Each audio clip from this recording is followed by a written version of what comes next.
22 million black victims of Americanism are waking up, and they're gaining a new political consciousness, becoming politically mature.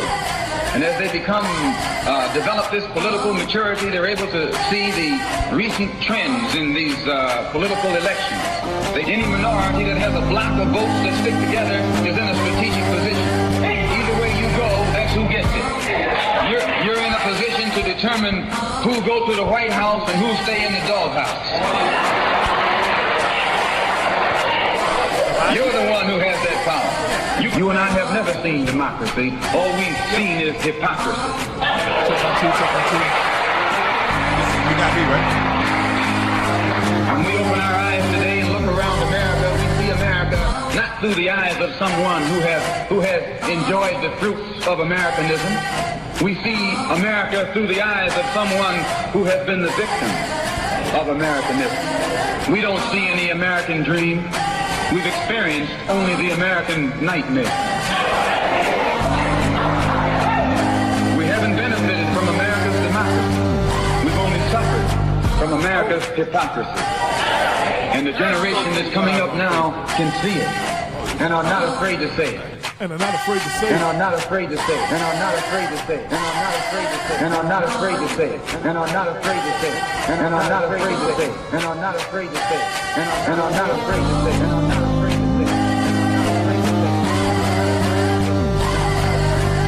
And are not afraid to say it. And are not afraid to say it. Welcome. You are listening to Black Westchester Magazine presents People Before Politics Radio every Sunday 6 to 8 on InTheMixRadio.com.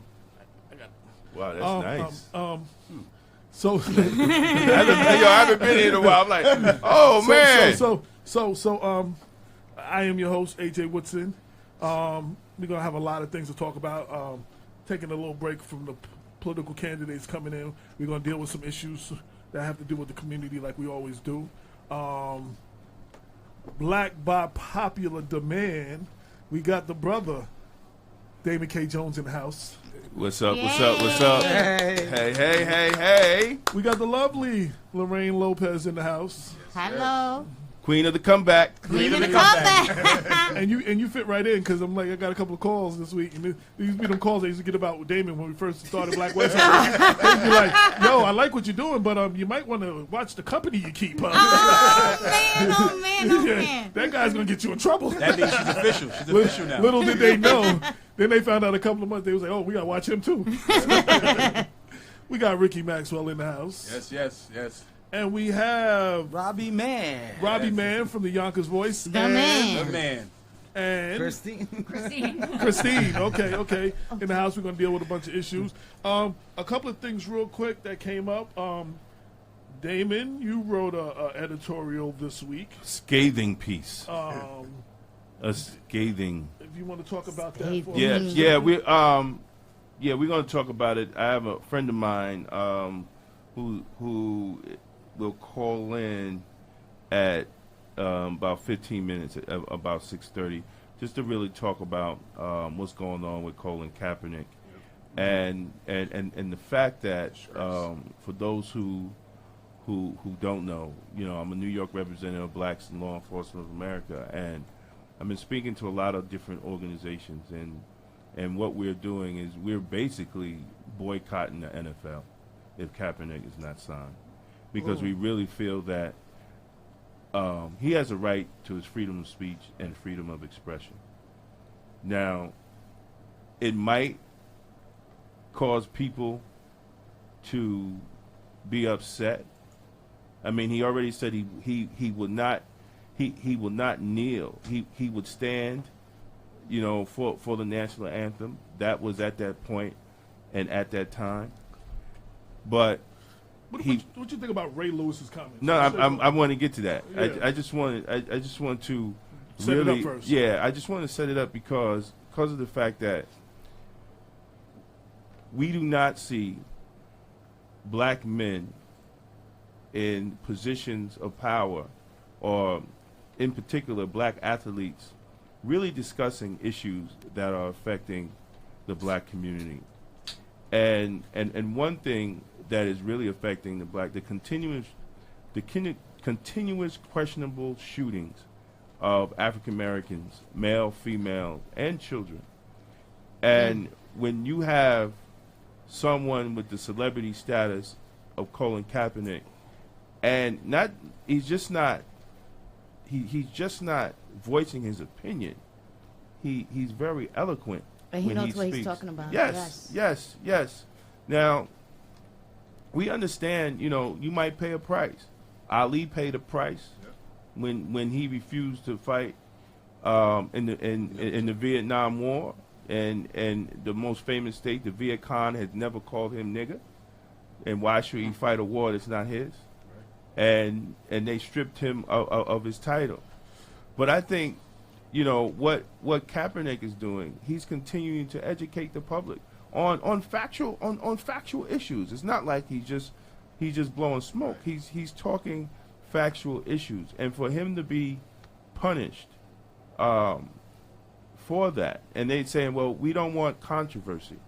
Well, Ray Lewis, now we move up. Ray Lewis pleaded guilty to a crime, and the same activists and the same community supported Ray Lewis to continue to play, in which he had a very victorious career. Why can't Colin Kaepernick do the same thing? He hasn't committed any crime other than being conscious, other than voicing his opinion. And for Ray Lewis to say, either you're going to play football or be an activist, why can't you do both? Why can't you be a sports star and be an activist at the same time? Jim Brown did it. Muhammad Ali did it. Kareem Abdul-Jabbar did it. There's other ones that have done it. So People are scared. for us to and for black athletes, let's be honest. Once you come off that football field and you're in your Mercedes Benz, you could easily get pulled over and shot out or killed by a cop, just like the average person. And Just case in point, or your family member. that just happened. Well, it just happened to a football player. No, Right. it just happened to a cop. Well, that's a whole nother A story. black cop just got shot by a white cop. Right, and that's Yeah, and that has been a recurring incident also. New York has a history where since 1970, where 27 black cops off duty or in plain clothes, working in plain clothes, have been shot or killed by their white counterparts. Oh, and it has my never happened in reverse. You had never found a black uniform cop shoot a plainclothes or off-duty white cop. Well, we understand because perceptions, and this is not just me speaking. This is scientific. These are studies, and former Governor Patterson did a report, Police on Police Shooting Task Force, which myself and other law enforcement organizations testified to, and the findings of that task force, where they had law enforcement experts from all over the country, some being on that panel, and they had testimonies where was in Harlem, and other testimonies were at the Westchester County Center, because there was a shooting of a young brother in New York City, and then the Christopher Ridley shooting sparked the panel. And one thing that came out of it was racial bias, conscious or unconscious, plays a role in the decision of a police officer to shoot a subject, conscious or unconscious. And this is not white cops; it's black cops also. Because if I post videos of disrespectful black cops. Right. So we got someone agreeing with you. Eric Short said, "I am angered that Kaepernick is the only one, and only is in all capital letters, the only one in the NFL standing up for what's right." Well, look, as I said in my piece, unfortunately, it's a castration, because they do not want black athletes to talk about the issues that are going on in the black community, especially when you're talking about law enforcement, and especially when you're talking about unjust killings of black people and civil rights and human rights. So they do not want are athletes. So basically, to either say, and I keep it 100. Either you be a slave to the money, Yep. right, or you be free. Now that's a hard pill to swallow. But they did it to Paul Robeson, one of our greatest, black scholars that he, and one of our greatest athletes. Paul Robeson. They did it to him. So, to see what they're doing to Kaepernick, and it's not that he doesn't have the skills to be signed. I'm not a football fan.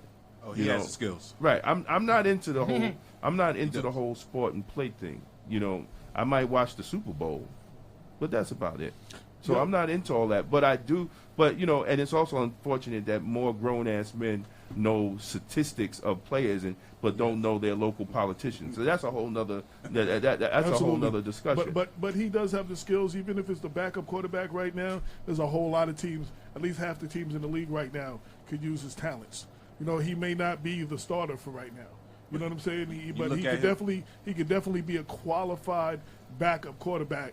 And some of these teams have signed quarterbacks that I don't know if they're as good as he is. Not even close. You understand what I'm saying? Like, but that's the case, and they sign quarterbacks with criminal records. Yep. So like the question is, if his skills, if the skills are there that he could be a backup quarterback, and he has the stats, right?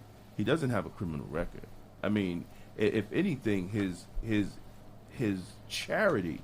I mean, he stands outside the probation office giving men suits so they could go on to interviews. He's been doing that from the beginning. He's been doing that from the beginning. He's given away his collection of Jordans. All these to people that need sneakers. He sent kids to college. So and he has no salary right now. Right, and he has no salary. So that means he managed his money also. But it's easy to do something when you make $50 million a year. It's easy to do something that costs you $500 or $5,000. But when you ain't making no money and you're doing, you understand what I'm saying? You really have to look at, you know what I'm saying? What level of what he's bringing in and what he's putting out. You know what I'm saying? Like that's. But even with that protest, there was other football players that contributed to that protest. I mean, a lot of them fell back and they stopped and they went with the good old boys and just stopped. Well, they stopped. And but then I want to talk about another thing with this whole Ray Lewis thing, and going back to Muhammad Ali. We'll talk about the media aspect. The media and the power to be always gets one of us to put down another one. So during the whole Muhammad Ali thing, they went and got Jackie Robinson. Oh, no. And, Jackie and I had really lost it for, I didn't know this because I was young then. I had to watch the documentaries and stuff. But, Jackie Robinson, first black man to play, baseball, so he had that certain level of whatever. And he was like, I don't know why he won't play for this country that allows us to make all this money to fight for this country. I'm just like, dude, you know what I'm saying? So, they take somebody with some status to go after another one of us. Mm-hmm. You and know then they laugh. And they do this all the time. So Ray Lewis, who's been usually very outspoken against the system and about everything else, I really lose a lot of respect for allowing yourself to be used in this manner. Because he's getting a check. Yeah. I mean, look, he's getting a check, and maybe this is good TV. I mean, maybe they, controversy sells. Let's be honest. And maybe it was just good TV. But it was definitely a bad choice of words, and he is definitely the wrong messenger. Right. He's definitely the wrong messenger for it. But it's just more athletes, should step up. You could discuss your religious rights, but not your human rights.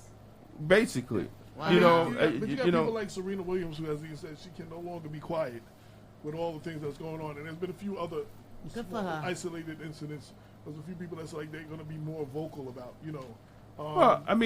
they should be more vocal. I think they should be more vocal about Kaepernick. Right. Because but it's all about the brand too. Right. And right now he's the flavor of the day. And when I was Googling, the whole Ray Lewis, I was Googling Ray Lewis I was actually trying to get find a picture for that article, but I wasn't able to listen to the show, but I saw the screenshot, and the caption was that they were surprised that Kaepernick was getting the support that he's getting. How can you be surprised, that he's getting this type of... You call from a 212 area code? I don't know. See if it's Jonathan Newton. I asked him to call in. Right, he is in D.C., right? Yeah, 202, yeah. Hello? Caller, yes, you're on People Before Politics. Please state your name and your purpose for calling. My name's Jonathan Newton. I'm with the National Association Against Police Brutality, and Damon and I... Hey, brother. Hey, thank you for calling, man. Hey, isn't that Jonathan Newton? Isn't that Jonathan Newton Esquire now? No, not yet. Oh, not yet. I still have to take that. Yo, welcome to the show. Welcome to the show. JD now. Okay. Welcome to the show. This is AJ Woodson. Me and you talked a few times through Facebook, and then you and Damon became y'all became pen pals after that, and y'all started talking. I forgot about you, AJ. Yeah. No. Well, Jonathan Newton is the head of National Association Against Police Brutality, and the organization in Blacks in Law Enforcement. We're saying boycott the NFL. And give your reasons, Jonathan, why you're on the phone, please. Two reasons. One, think that the reasons for Mr. Kaepernick not getting signed have anything to do with his performance on the field. I think they have to do entirely with his statements that he's made in support of Black Lives Matter and against police brutality and for police accountability. So that's number one. And the second thing is I don't give a damn what is that another individual says. It's their right to say it in America. And I'm in support of this brother having his First Amendment rights that all of us have fought and died to have. And that's basically the primary basis for us supporting him. Him supporting Black Lives Matter and police accountability and being against police brutality was incidental to us supporting him. And so we jumped on this because it was a First Amendment rights issue and the fact that he stood up with us in that fight. Right. And tell us more about the association, National Association Against Police Brutality. Okay, so in 2014, first off, brothers, thank you for inviting me to your show. I really appreciate the opportunity to be here. So, Brother AJ, I know me and David became pen pals, but over the last year, I was so stressed out with law school, I didn't have time to be pen pals with hardly anybody. My wife. That's okay, because you still allow me to post all over your Facebook page. Oh, you always had good stuff to post, though. That's why. Appreciate that. You got good stuff. You got good stuff, man. And I really appreciate what y'all was doing with the newspaper too. I used to be a newspaper publisher myself, so I know, that kind of fight that you're in to get eyes on your content. That's right. But about the National Association Against Police Brutality, we started in 2014. My first year in law school. We started August the 11th. That was 2 days after the Michael Brown shooting in Ferguson. And so, I'm a former law enforcement officer, and there was two of us that were in the classroom when this incident took place. And right off the bat, it was a very heated conversation. There was a lot of ambivalence in the room. It was like, and so that going in the direction of, well, what are we going to do about it? What are we going to do about it? And the more I got involved with understanding social justice and structural racism and the things that were happening with the legal system, I basically said, let's start an organization that tries to come up with policy suggestions. One thing led to another. We actually started the organization. We were going to sit around and write a bunch of policies and suggestions that were going to impact police accountability and hopefully reduce police brutality. And we put up a paper on our domain name that we had went and registered, NAAPB.org. And the paper, and I put my phone number on there like a fool. And folks started calling the phone number. But it was really good because it allowed me to see the need for an organization like this. And what we primarily did at that time and still do is we connect victims of police misconduct, police brutality with legal, spiritual, and wellness help. So we treat victims like real victims. We connect them with the help that they need when these incidents happen. What we were finding out is that people don't have anywhere to go, nobody to help them with what's going on, and we started offering those services to people.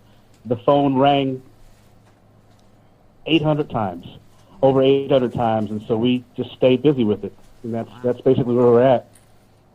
That's good, man. That's good. But like I said, man, thank you for allowing blacks in law enforcement to join the fight with you in boycotting the NFL. I mean, it's like great minds think alike. I think we almost posted it at the same time that we need to boycott. That's exactly right. That's exactly right. You posted it within like nanoseconds, so we were on the same channel at the same time. Yes, and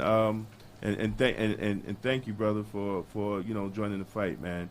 The only national paper that has wrote about the boycott is the Final Call, and moving forward, Mm-hmm. and I do believe as we get closer to the start of the season, people will start talking about this boycott. And like I tell people, look, if you're a football junkie and you can't pull away, then boycott one of the sponsors. Boycott Right. boycott McDonald's. We don't need to be eating McDonald's anyway. It's bad for your Well, health. I'll tell you how. We did a workaround with somebody who said he just physically can't do it. I'm like, okay, they got you completely wired where you can't make it without the NFL. I'm like, okay, well, don't watch it live. Right. Yeah, There you okay, go. Don't watch it live. That's right. Come back and watch it the next week or 2 weeks later. Because a lot of their information is based on it's ratings. It's ratings, and so advertisers aren't going to pay for ratings when they're not seeing the viewership there. Right. Absolutely and so right. Don't watch it live. Absolutely Yeah. right. And I was also told by some of my friends in the marketing business that the NFL viewership is down.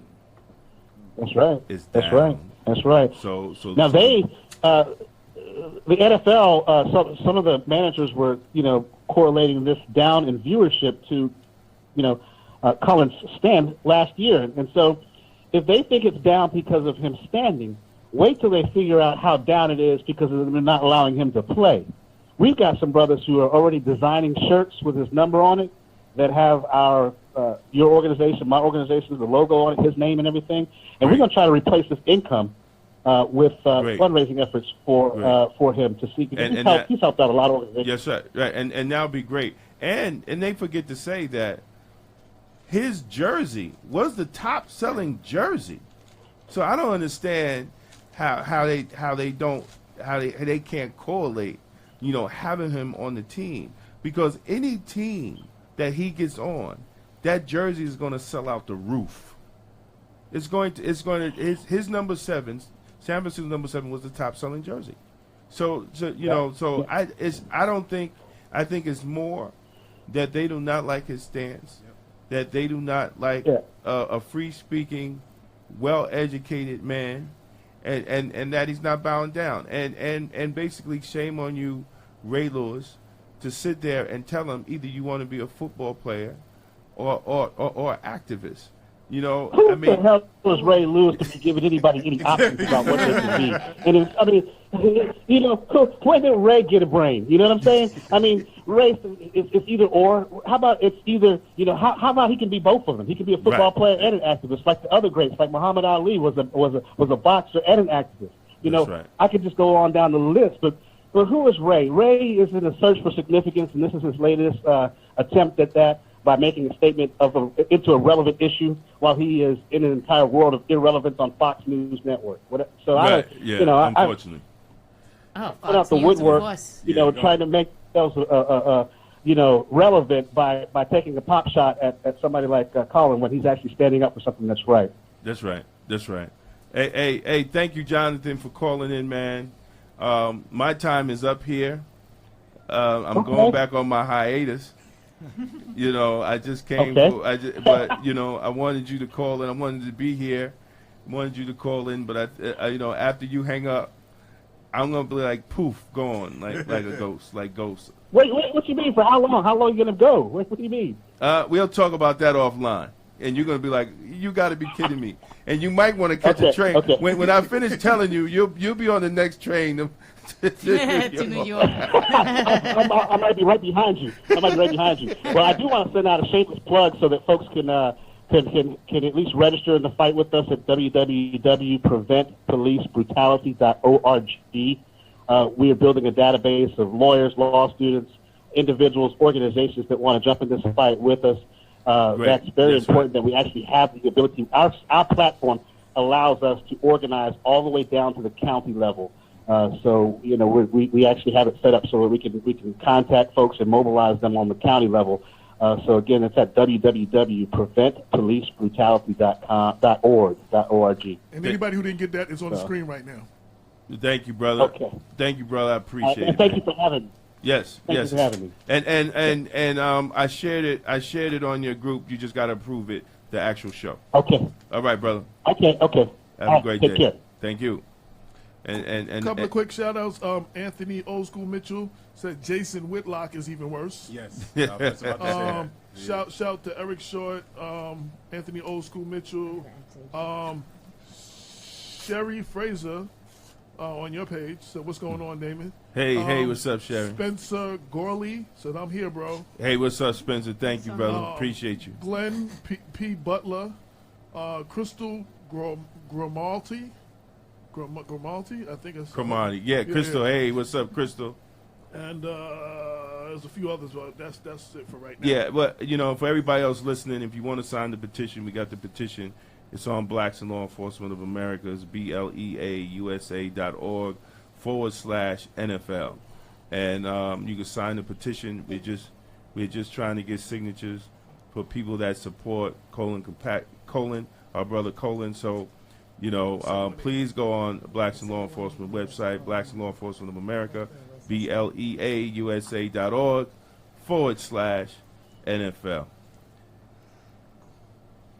All right. Yep. And did you want to speak about the St. Louis officer real quick before you go? Yeah. It's just unfortunate. One of my mentors, Roger Abel, he was very outspoken. On what they might call friendly fire or what they might, mistakenly shot, and it's really unfortunate, and we do understand, I'm still trying to figure out. I watched a couple of news reports, on that, and we don't know if the department had any off-duty training. Plain clothes to uniform confrontation. I know after the Christopher Ridley shooting here in Westchester, they examined it and they did a actual training plan. Not all police departments here in Westchester actually used the training plan because it was just a recommendation. And fortunately, we haven't had another incident like Detective Ridley, but we did have the training had a little hiccup there a couple of months ago where they actually brought one of the shooters of Detective Ridley to talk to the recruits. And when the recruits start questioning him, common sense questions, how could you be in the same academy of him and not recognize him? Right? How could you be that close and not know that he was in your squad in an academy? Right? These are questions. And then he began, according to the complaint, then he began blaming Chris. But it goes back to what we're saying, unconscious bias. I could work with. I've worked with officers that I go in my plain clothes and I stand in the same line at the bank and they don't recognize me. Not that, because they just don't know. Because we are still a clandestine people. We are still broken up in our little ethnic groups. And outside of the blue uniform, my white counterparts don't recognize me. And to be honest, maybe vice versa. I don't recognize them. Because I'm looking for the blue uniform, the name tag, and the identify who they are. But that's the way it is. But unfortunately, when it comes to incidents, like these, it's majority of the time that it is a black cop that is actually mistakenly shot. Now we got to deal with that, and we got to look and we got to look into that. We know the history in New York. I'm not sure of the history, out there in St. Louis. I don't know. I'm still not clear with the incident because he came out of his house with his weapon. Did he have his badge around his neck? I don't know, but I do know those parole officers that got pulled over in Rockland County had the badges around their neck, and they was put on and badges around their neck, driving a car that was registered to New York State Parole, wearing bulletproof vests, wearing bulletproof vests, right, and was pulled out of the car and put on the ground at gunpoint. I do know that. So I mean, does a identifying marker on your body or your badge stop you from being treated like a criminal? Absolutely not if you're black. Absolutely not. The worst thing about that situation, when one of the white cops identified, I know him, that's Johnson, head of parole, they were held for another 20-something minutes at that point after being acknowledged by one of their own who he was. Right. I do know Chief Ziegler, the highest-ranking black official of NYPD, was sitting in a city car and in front of a fire hydrant, and cops ran up on him, and he showed his ID, and they didn't even believe he was a goddamn chief. And his picture is in every police department in NYPD. So we do know these incidents, and if he would have went for his gun, or if they would have saw his gun, one would have shot gun, and he would have been a dead chief. What about the dude in Long Island? He said, "I'm on the job." He said, "What job? You ain't on the job with me." Yeah. Well, and they proceeds to start whipping his ass. And Western Beef in Westbury. Well, so these incidents happen, but the cop is alive. So hopefully we'll get to hear his side of the story. A lot of times we don't get to hear their side of the story because they're dead. Right. So he's alive. I think he was shot in the shoulder, arm? in the older arm or something like that. So hopefully, we'll get to hear his side of the story, if he identified himself, if he tried to identify himself, or what. So I got a friend of mine, Tommy M. Pryor. He said, if you pull up to an officer's residence, someone should have known that was a fellow officer's residence, right? No, absolutely not. Oh, and then I mean, on the Kaepernick There's thing, no way to know. And on the Kaepernick thing, he said, going back, he said most of the teams out there do not have a quarterback with cap stats, and if they didn't make the playoffs, they need to call the brother. Well, yeah. Well, look. Shout out to Tommy Pryor. That's my dude from. I don't know where I don't know where everybody live in my department, and I don't want to know. Some people I don't even want to know at work. So I mean, what's the point for me knowing where their house is? Where their house is. So no, you really don't know. I mean, there's been issues where black cops were pulled over. It was an issue. It was in Detroit where a black cop was pulled over by his own department and treated, and he was off duty and treated like dirt. And then falsely arrested. I get calls from all over the country, and I can't be everywhere. I can't even be in Westchester that much. But these are incidents that we log in, and these are incidents that we do write up, and we know that there is a problem. And when it does happen, we have to wait for all the facts to come out, and then we access the facts. But and it's unfortunate. Like I had a talk with another retired officer. Is that it's. He wanted to follow up on this question to you. He said, but if it came over the radio that there was a disturbance in that address, wouldn't that somebody? No, it doesn't pop. I mean, I don't look. I don't know if they have any systems that all of a sudden it pop up on your screen that a cop lived nearby. There's some municipalities that do. Oh, right. Some municipalities do have, and I'm sure smaller municipalities that they do have. It does pop up that address is a law enforcement officer or a cop that resides there. Well, okay. Well, there you go. I mean, then, okay, if he came out of his house, what did he do? I mean, look, we just got to wait to hear. He's alive to hear the story. So tell the story, which is a blessing. Yeah, yes, and that's Is what I'm he waiting going to tell for. his story? I hope so, because we want to know what happened. You gotta get the lawyer first. Yeah, right. He has to get his Gotta get lawyer. that lawyer first. He has to get his lawyer. The commissioner already got to him. Oh, yeah, that's all right. And no. He went straight to the lawyer. Anybody good close for to him. him, tell him to call in 718-705-4955. And you know what's unfortunate. Let me say this before I go. And you know what's unfortunate is that when we have incidents like this, your own police union makes you look like to be the asshole. Yes.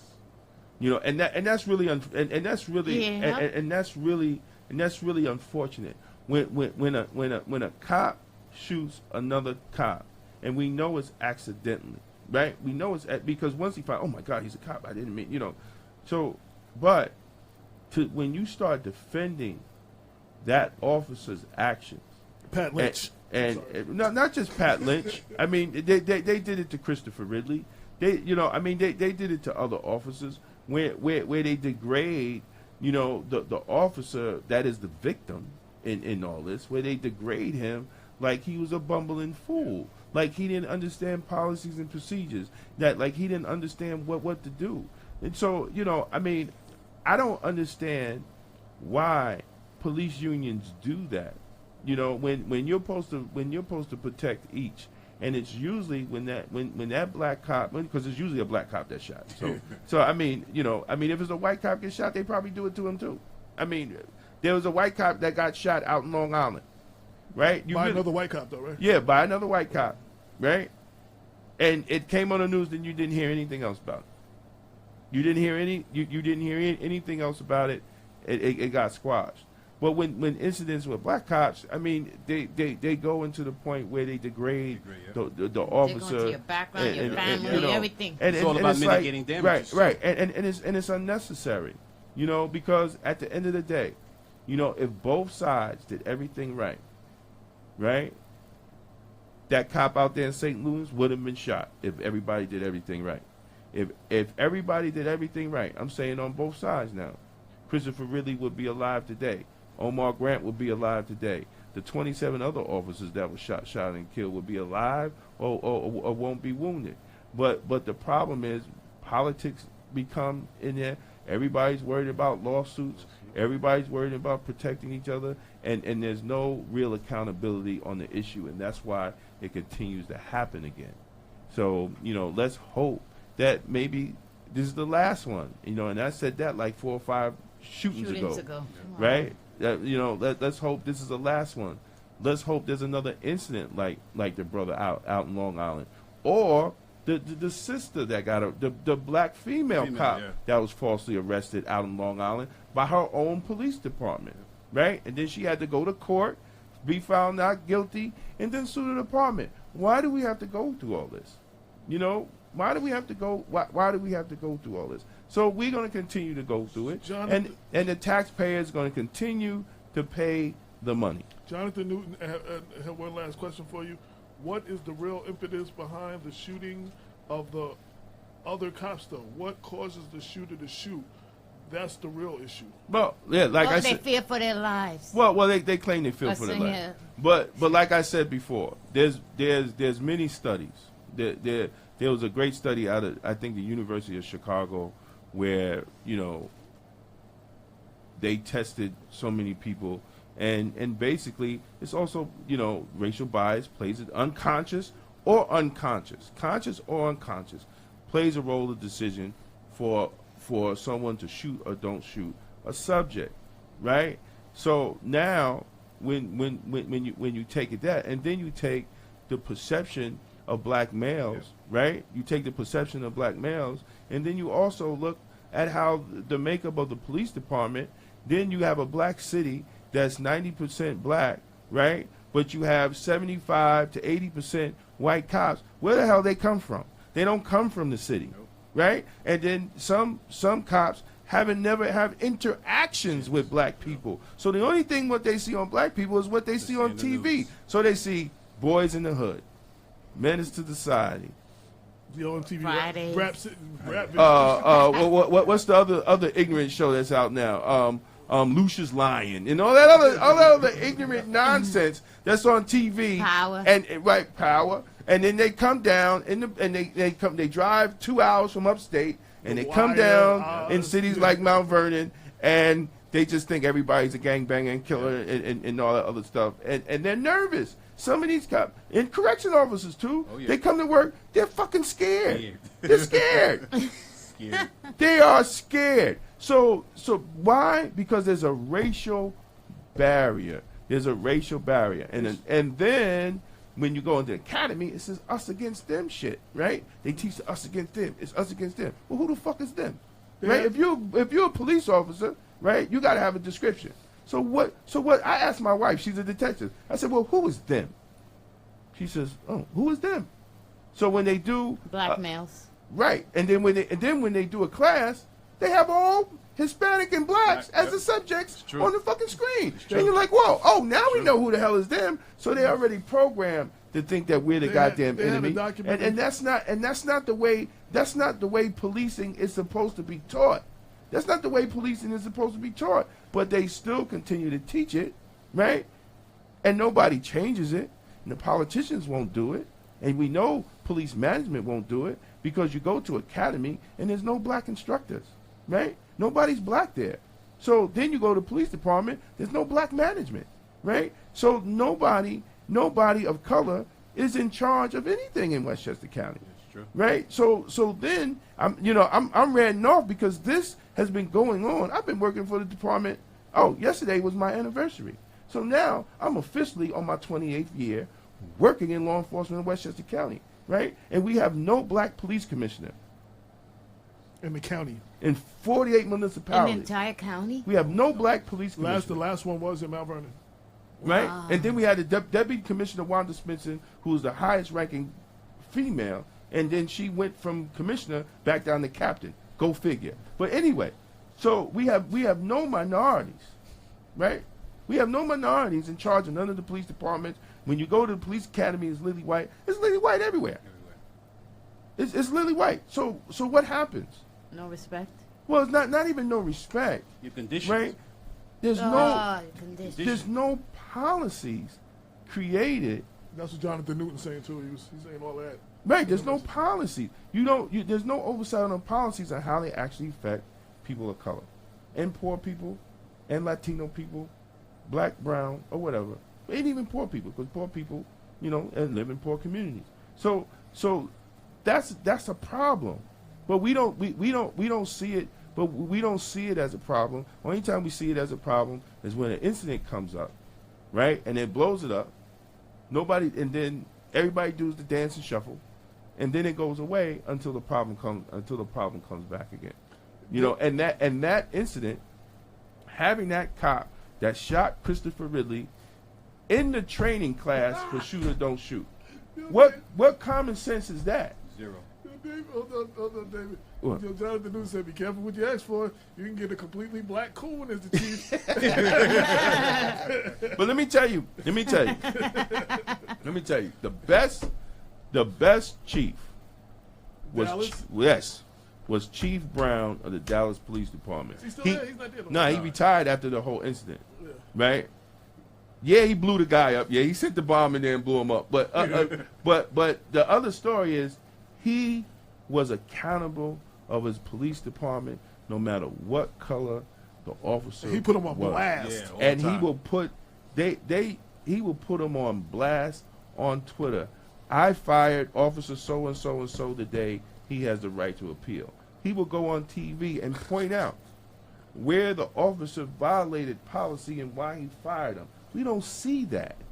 We do not see that in law enforcement. We do not see a chief or a commissioner actually come out and say, this officer violated policy, he's fired. See, and you know what that does? That's behavior modification.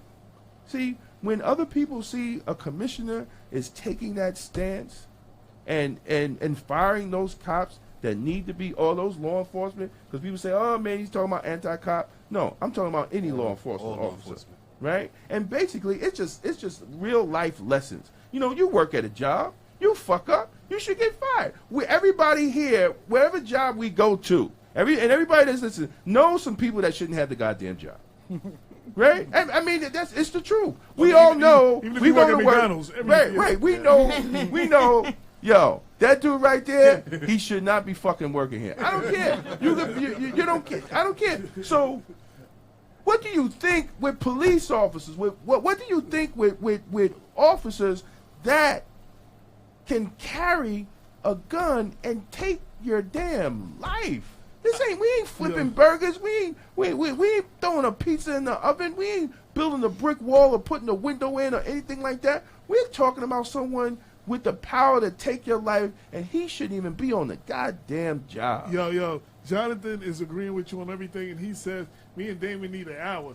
Yo, we once we get past this September, we get past all the politicians. Man. You know what? I stayed longer than I was supposed to. We're going to do a whole show on just this. Let you call I'm sorry. I stayed longer than I was supposed to.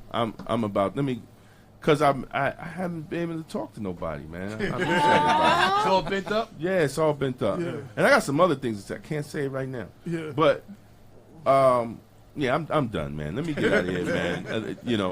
I wanted to say, as you're walking out the door, it reminds me of a documentary, and I can't remember the name of it. And it shows this white guy, and he's an instructor, and he shows these are cadets. They're training to be police officers. And what they do is they show a young black dude.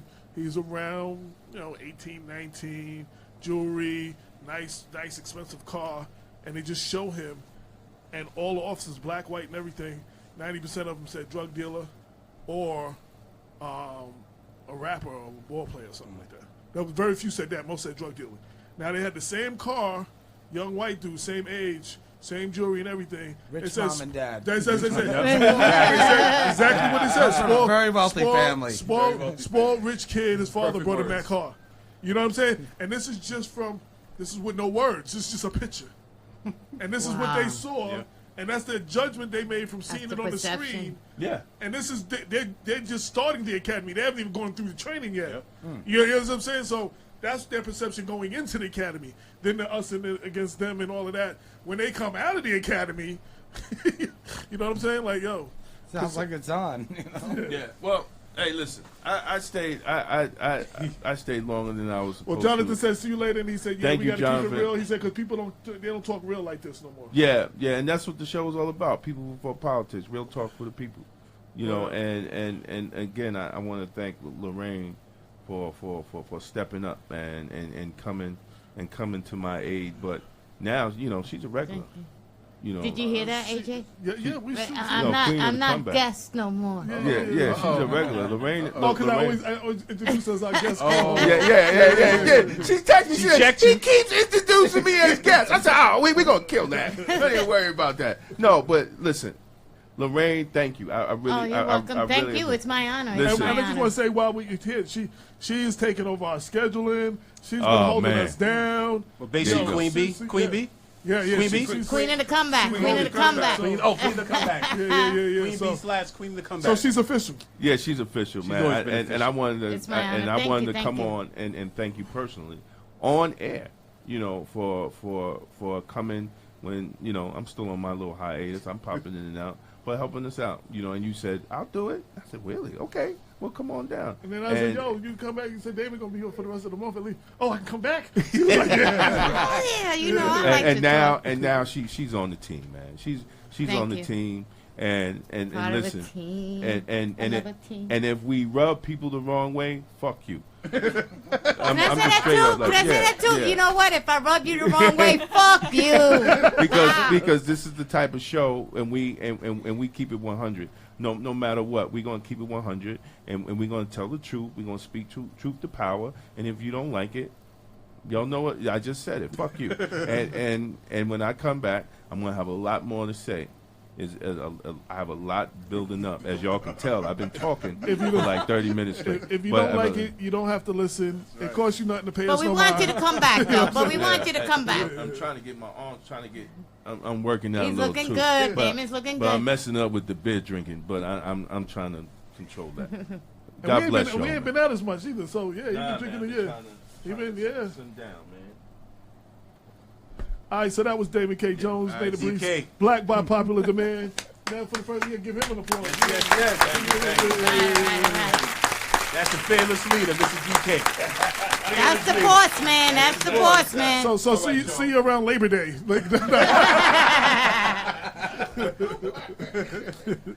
No doubt. Let me just add something quick, AJ. No doubt. Go ahead. We was talking about the Speaking to your mic. you hear me? Yeah. Talking about the law enforcement and the community.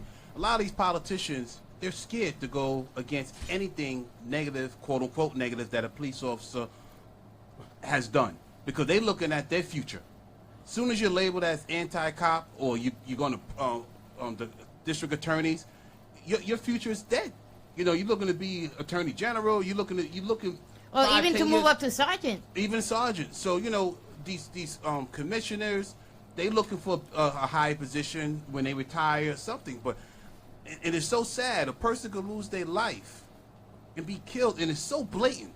I mean, it's blatant, and you cannot stand up and stand up for that officer or that individual that was hurt, killed, or wounded, just because you're looking at your future position or your job, or you're going to be labeled as anti-cop. It's a disgrace. You know what? And I want to say one thing though. I do understand whether and it's an excuse, but I do understand when you sit there, and if you was to call out these officers, you need them to have your back when you run through them doors. And I understand that, there is a certain amount of that. And black, white, or whatever, let's take it back to Scorpion. What's his name? Serpico? Serpico, yeah. He was Serpico. white. Oh, yeah. They set him up. Up. He ran through the door by himself. He lucky to be alive. So, just think of the racial fact. You know what I'm saying? Just add black to that. You know what I'm saying? So I understand in any situation, you need these same cops to have your back. Because in any situation, it's crazy out there. And cops really don't know. And like I said, we're not anti-cop. Cops really don't know. Most of the thing y'all don't know, most cops don't know what they're walking up against in the first 30 seconds when they come up to a car. It could have just been car stops are the worst. Right. It could have been That's one of the most dangerous positions. Right. Domestic and car stops. You could have just rolled up on somebody who just committed murder, who just robbery, who got warrants and ain't trying to go back to jail. Whatever. They could be dirty, have all kinds of drugs and guns in the car. Them first 30 seconds to a minute, the cop actually does not know what they're walking up on. And, they do have their hand on the trigger, too. Yeah. And that's why they tell people. You're in a ready position. That's why they tell people, when you first get pulled over, make sure your hand's in the 10 and 2 position on the wheel. Palms up. Palms up. And put your interior light on, too. And make sure you all windows. Roll down all windows. And make sure you let the cop know you are going to comply. Yep. You know what I'm saying? That's showing him that you are not a threat. Then the tension comes down, and then they do with the rest of their business that they have to do. Most of them, you still have the bad cops that just, they had an argument with their wife and got caught cheating. But most cops see you in that position, they give you courtesy. Right. They understand that. And you're addressing everything. I need to see a license and registration. My registration is in my glove compartment. Can I get it? Yeah. I gotta that's go. what I do every time I get stopped. I'm getting my wallet out of my back right pocket. Can I get it? But that's the key, AJ, what you said. Don't fidget for your ID or anything. Let your hands be palms up. That's right. Above your steering wheel.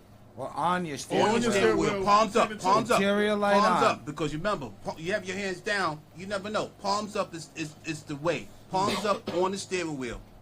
And then find your license or your registration. Don't be fidgeting. And let them tell you to get it. Correct. Like wait for them. Don't get them nervous. The order. You comply with the order. You repeat the order. Yes. My license and registration. I'm going to get my registration. It's in the glove compartment. Can I get it? Yeah. And then make sure you get an answer. Right. You know what I'm saying? Don't just jump. So they might not have heard you. Say it again if you got to say it again.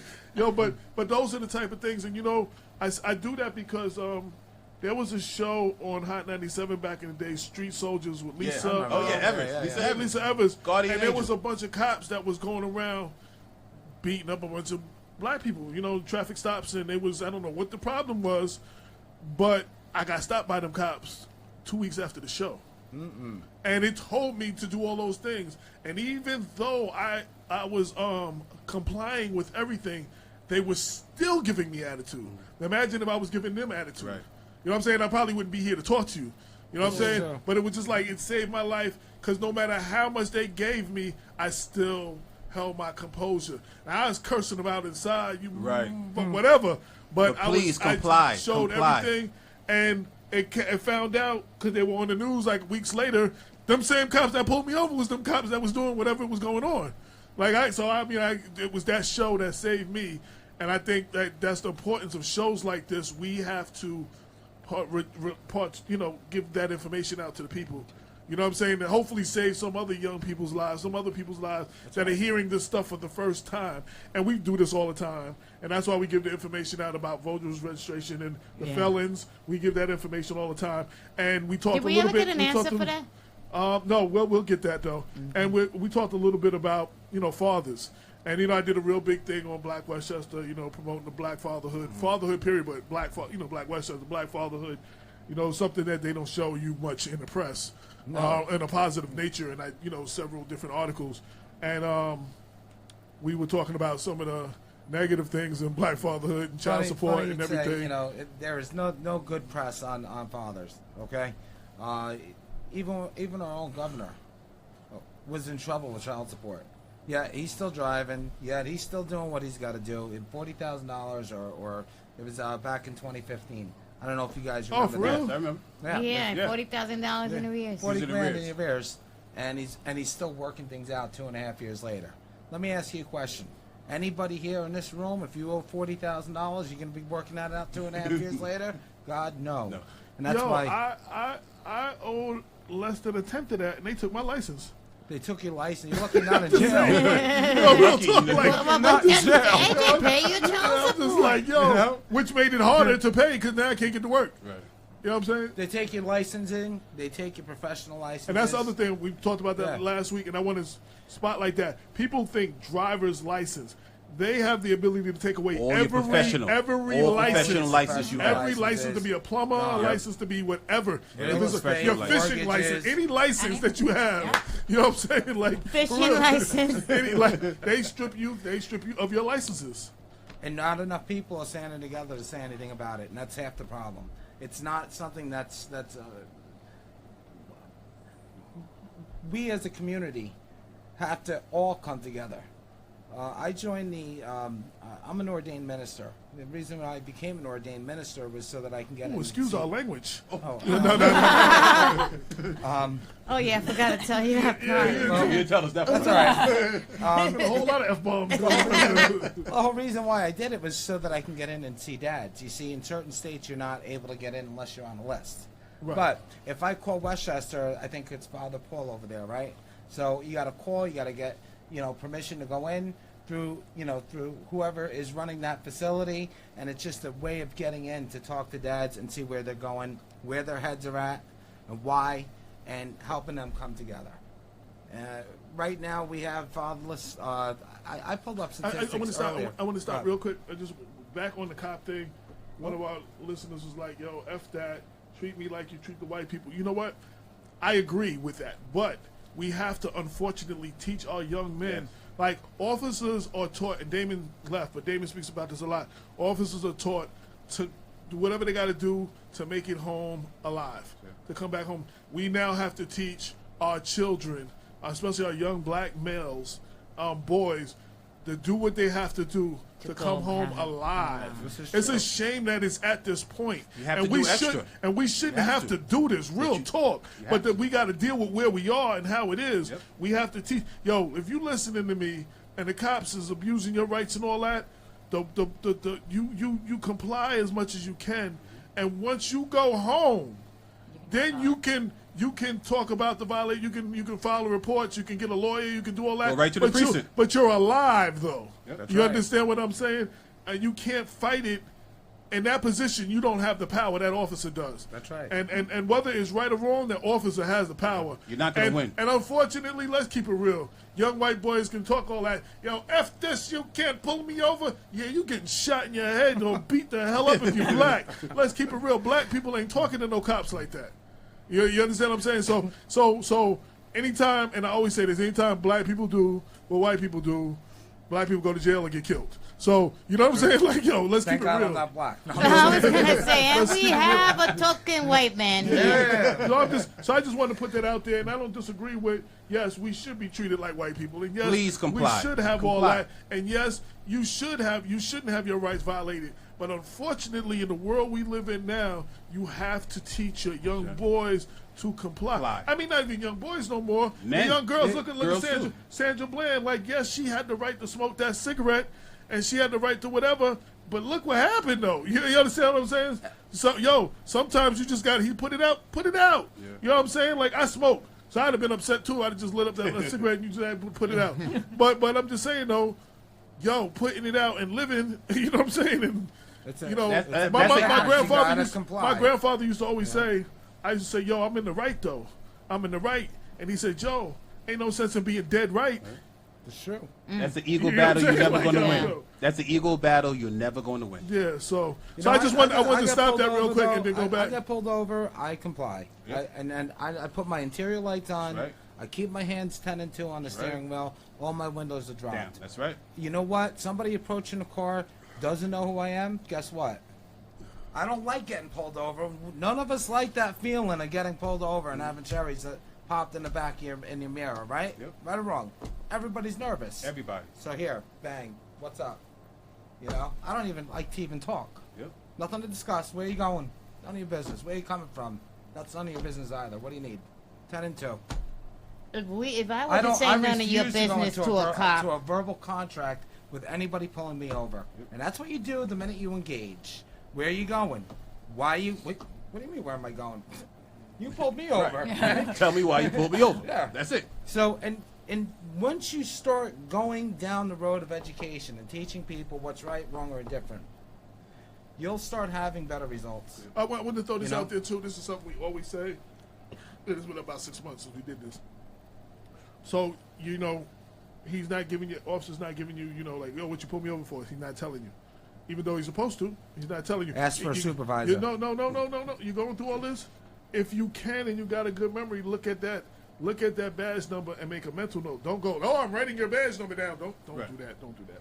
But if you can't get that, listen, if you can't get a badge number, this is the most important to remember.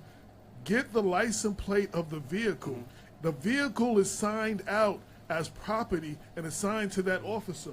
They can identify the officer by that license plate. And if you can't get the plate, get the car number. The car number or the car number on the car. Or the car number, but if it's an unmarked car, yeah, you're right. You need the plate. Right. You know what I'm saying? So right. so sometimes, because I've heard people like, I'm gonna take your badge number. That's not always a wise move either. So either you look at it. Confrontational. Right. Can you say I'm going to call my attorney right now? Power. Nah, you might not want to do anything that's confrontational, but if you can make a mental note 4995 and you can remember that, that's good. But if you can't, then like I said, there's a license plate on that car, and if it's not an unmarked car, there's a number 32 or 392 or something. That car, that officer signed out for that car, and it's a piece of property. There is a record that Officer Johnson was driving car 395 on this shift. You understand what I'm saying? Yep. You can then give that information to a lawyer or whatever who can get that information and find out who the officer was. Correct. That's another thing that you can do to protect yourself. But again, you comply and you go home. You understand? You go home safely. And I just want to throw that out because the badge number is a good thing, but sometimes you can't get the badge number. Sometimes they cover the badge number. They can't cover that license. They can't cover that car. You know what I'm saying? Like that car is the next best thing because they sign that out. That is property. They have to sign it out. They're assigned to that. So I just want to throw that out because I very rarely hear that. You know what I'm saying? So I just, like I said, I don't engage in a conversation. I don't engage in anything. You have me pulled over. What do you need? That's it. Make sure your interior lights are on. Your hands can be seen. Yep. That's really the key to success. Jonathan, and of course, not being disrespectful. Right. You know, we're gonna move back onto the the father thing, but let's go back. But Jonathan Newton, the head of NA National Association of Police Brutality, he said if you can't find any information, go to his website. We sue badcops.com. And he was like, well, that's good to know. All the information you need. badcops.com. Yeah. And he said, go there. They have a practice in New York? I don't know. We sue And back again, cops.com. their organization is NAAPB, National Association of Police Brutality. Like their Facebook page. Go check out their website. There's organizations like that and Blacks in Law Enforcement, BLEAUSA.org. .org, yes. .org, Yeah, where you go to those sites and you can get answers to a lot of questions just on the site. And if not, there's contact numbers from people in them organizations. And there's several other organizations that you can call someone like Damon or like Jonathan, and they'll be able to answer your question, and they'll be able to get you people in your area as well. Did you post that link anywhere or no? No, I did not. He hit me in a message. It's a messenger. I'm gonna let me link that. But I wanted to get back. I didn't want to waste too much time. I wanted to talk about a topic that's equally important to me. I'm posting it on my page under the video, under the Go Live video. You know, my daughter's 27. She'll be 28 this year. Congratulations. There's a lot more father organizations than there were back then. When I went to court, it was like, shut up. You answer these questions. You didn't get a chance to talk. That's right. You owe this much money. Bang. You know, like it was just like there was no rights. You walked out, you had no rights. You know, but there are so many organizations now, and there are programs like when I was in Atlanta. And I think there's other places. I know Atlanta has it. It's called Fatherhood, where they will help you go to college, take some college classes. Wow, that's pretty They good. will first you got to take a test to see where you qualify at, Right. and then maybe it's a trade school that you need to go to. Yep. But they will help you get into wherever you need to do to up your skills to qualify to try to get a job. And you have to go to it's like a class, like a mandatory class, like. But it's like you know said, what what I'm good saying? is the job if you can't have the license to do it? If you Right, can't right. have a plumber's license. Right, if you right. can't have a real estate license. Well, I mean, they try to teach you, like a lot of people, a lot of people are not qualified because they didn't, their skill level hasn't, things go up and they haven't elevated their skills and they're short of whatever requirements to get some jobs. You know what I'm saying? This organization helps with that. It helps with the other things. It helps with with budgeting. It helps with like creating a budget and hopefully getting your family back together or whatever it is that you need. There's several things, and it's called Fatherhood, and I think they have it in other cities too. But they didn't have organizations like that 27 years ago. Right. You understand what I'm saying? At least I ain't know about them. You know what I'm saying? I'm like, yo, but there are options, and there's father advocate groups. There's black father groups. There's black father groups. There's father groups. You know what I'm saying? Now, look, I don't. When I go in to see somebody. Well, you have. What do you wear around your neck? You have what's that? Okay, this one here. This is a court watching badge. Okay. Anytime you're in court and you're going through the family court, you should have somebody. You pull that just a little bit closer. Your mic. Pull your mic. I'm sorry. Yeah. You should have somebody there, a non-biased person recording what's going on in the courtroom. You see, we talk about bad cops. We're not talking about bad judges. And what are the ramifications of a bad judge? Right. Judicial immunity. Lady wants to go ahead and turn around and put you in jail. You're going to jail. That's it. Right. You're done. Right. Where's the recourse? And they get 15-year terms too, or something like that. 10-year, 15-year terms. But so they just got in. You can't even get them out for another decade. You know what I'm saying? Like. But what's really bad is when a father is incarcerated because they can't afford to pay their child support, a law that should have never been supported, should have never been written in. But, this was based on the 1 to the 5% of the guys that had a lot of money. They were out buying their yachts and so on and so forth. And where did it trickle down to? Us, yeah. To the lower to moderate income people. The middle class can't even afford it. I was doing very well before my divorce, and anybody will tell you that. I was doing very well. Divorce not only killed me mentally, but it killed my soul, and it killed my career. And there was my licenses. I couldn't see my son. My ex-wife made an allegation that I was an abusive person. Never proved it. Never had a police report. Never had an incident in my life. Now, I had a beautiful home in Pleasantville. I had a maid. I had everything you can ask for. I paid big taxes. I was trying to raise my son in a good school district. I paid a substantial amount of money. I'm broke today. Broke here. Okay? So I've devoted my life, or a lot of it, to helping fathers get out of that set of circumstances and helping them to understand the different ways of getting through the system. With support, such as court watching, which I learned from Fathers for Justice, a gentleman by the name of Donald Ten. You can look him up. This guy has stood on cranes for days at a time. All this man does is fight for dads, and he was a pretty good mentor. Don was the one that got me into this court watching, and I got to tell you, if you're a father going through this right now, look for help. Seek help.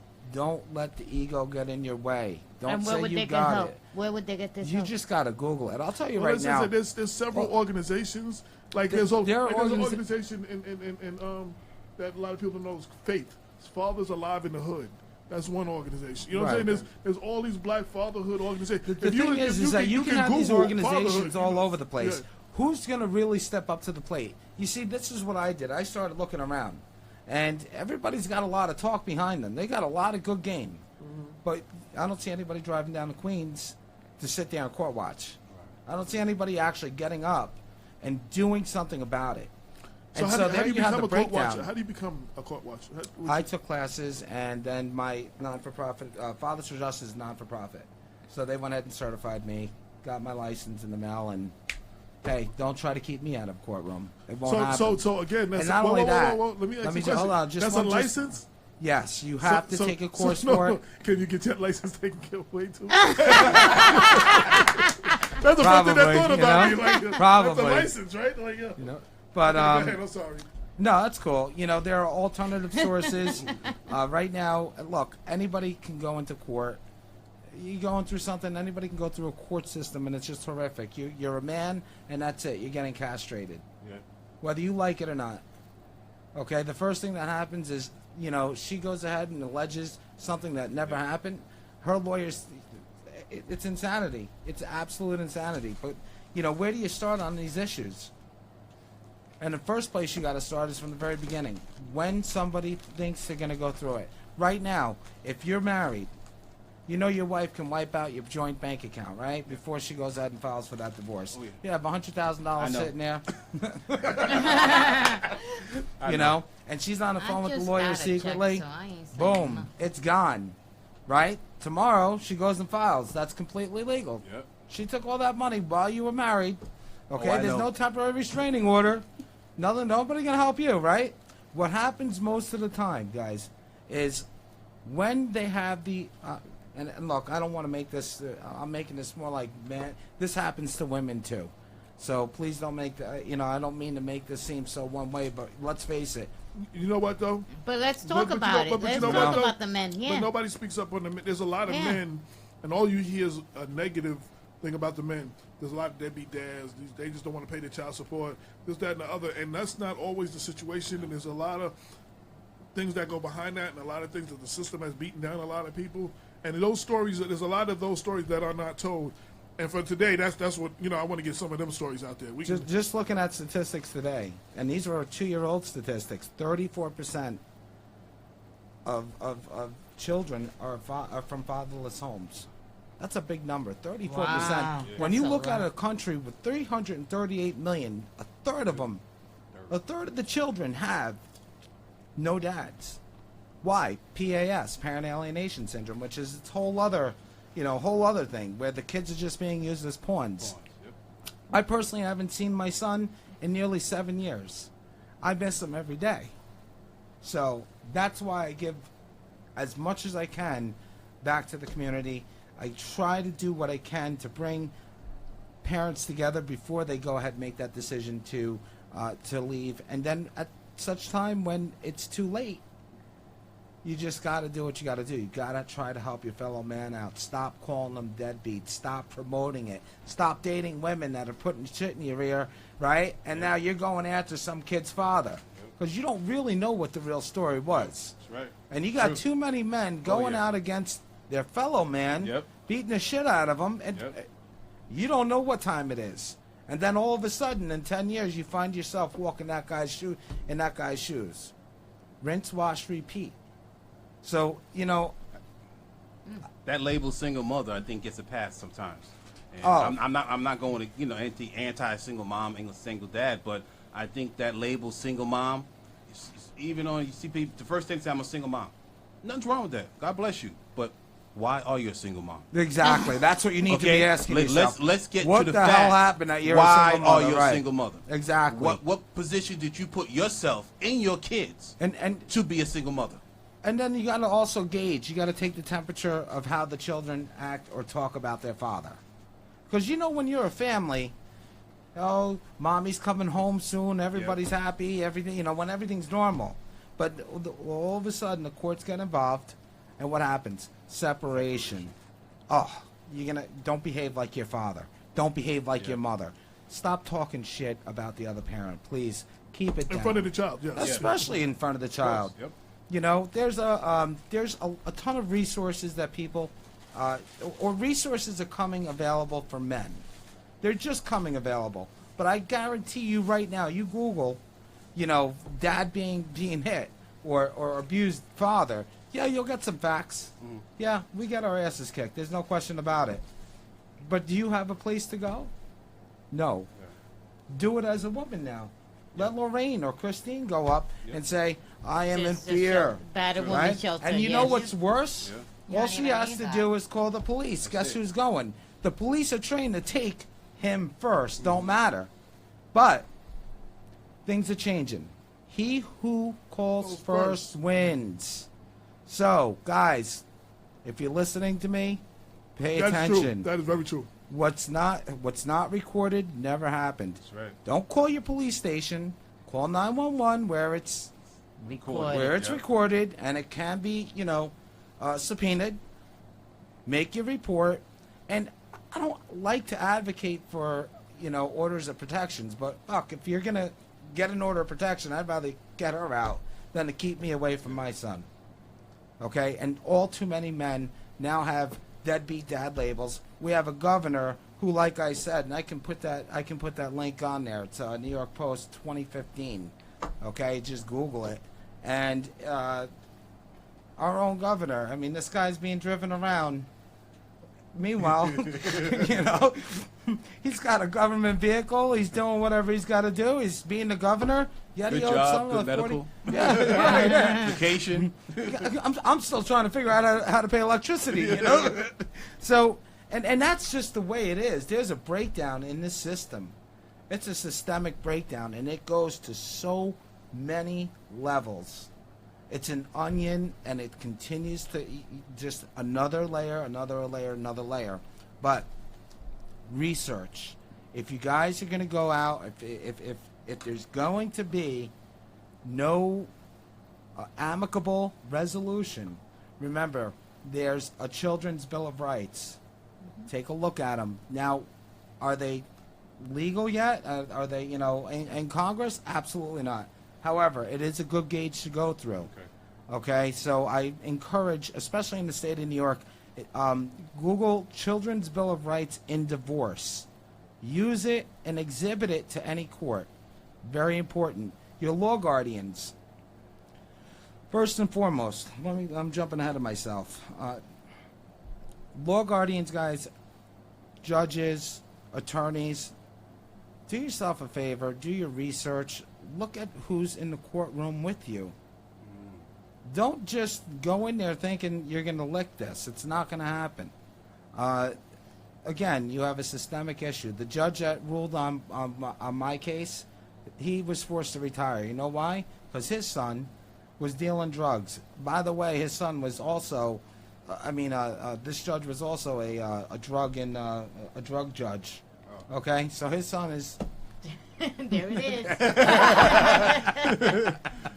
So, yeah, but there's a way. You gotta Google. You have to get out there and ask for Also, help. we didn't have Google back then. Yeah.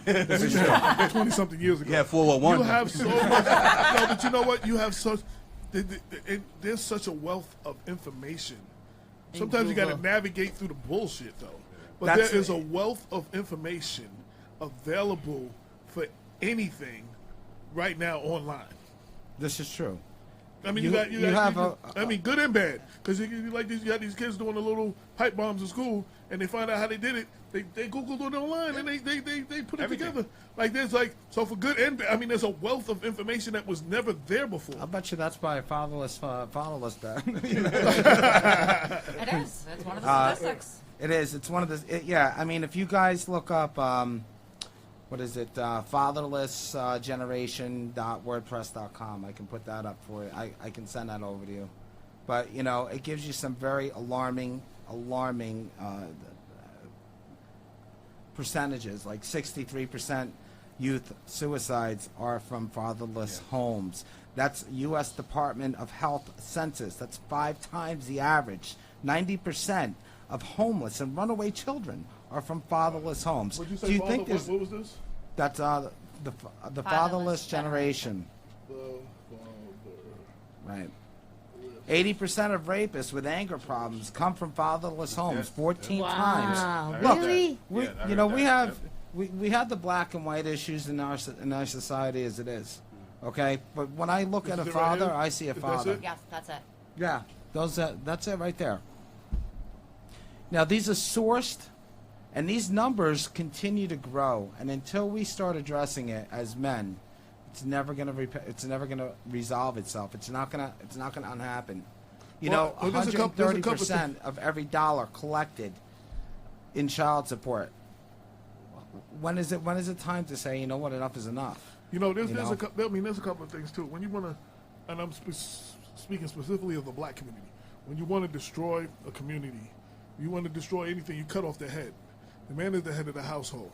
You understand what I'm saying? Once you remove the men out of the household, and props to all the women who raise kids by themselves, but a woman cannot teach a boy to be a man. That's right. No more than I can teach my daughter to be a woman. That is you know what I'm saying? correct. I can give her my interpretations of things. I can explain things to her. Yep. But I mean, I don't bleed once a month and all that other stuff that y'all got to go through. I don't give give birth. There's a lot of things that I can't explain. My body doesn't go through those things. That's You know right. what I'm saying? So it's like you can teach. So when you want to kill off a generation, you want to kill a community, you cut off the head. Once you start removing, if you remember a big 70s movie, Claudine. With James Earl Jones. Yeah, And it was right, like, yep. if you remember back then, Yep. for them to receive any kind of assistance from the city or from the government, they had to not have a man in the home. Yep. So when she started dating, she had to hide James Earl Jones and the things that he brought In the toaster. when they would come through the house. And he just had enough. He's like, yo, I'm married to family. I'm gonna take it over here. I brought this toaster. I brought this. We did everything. I'm gonna take control. But that's the move. But I mean, again, so they can get assistance, they had to not have a man in the house. You understand what I'm saying? But that's how they build up. That's how they build into this. Right. But I mean, this is no you know, different. There's no different from the days of slavery. The first thing they did was remove the fathers, and if he was the big strapping man, what they had him do, his job was to impregnate as many of the female slaves as to make super slaves. These super buck strong slaves, and then they take him and move him somewhere else.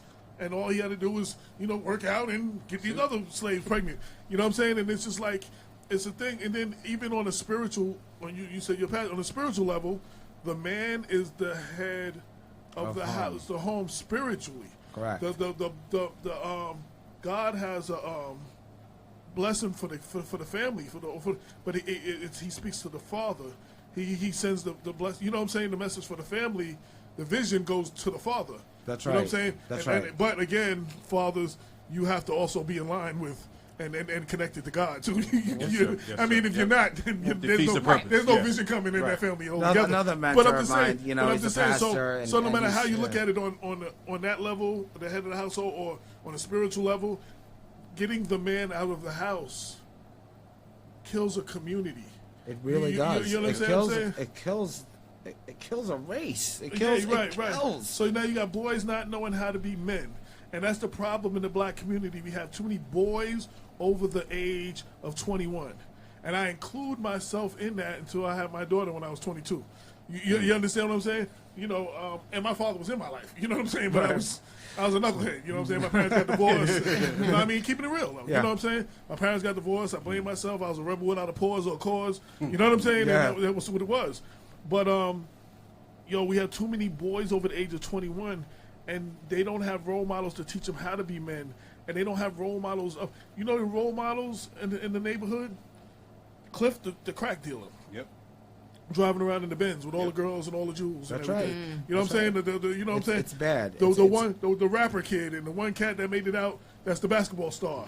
But other than that, everything it's an else epidemic. is but then what your gang leaders. as it is. You know what I'm saying? Those are your role models. As it is, we've already got enough diversity in our society.